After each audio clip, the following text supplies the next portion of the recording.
أَمْ يَقُولُونَ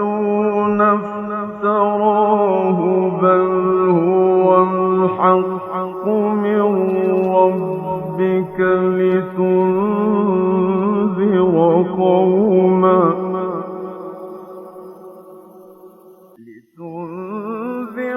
قَوْمًا مَّا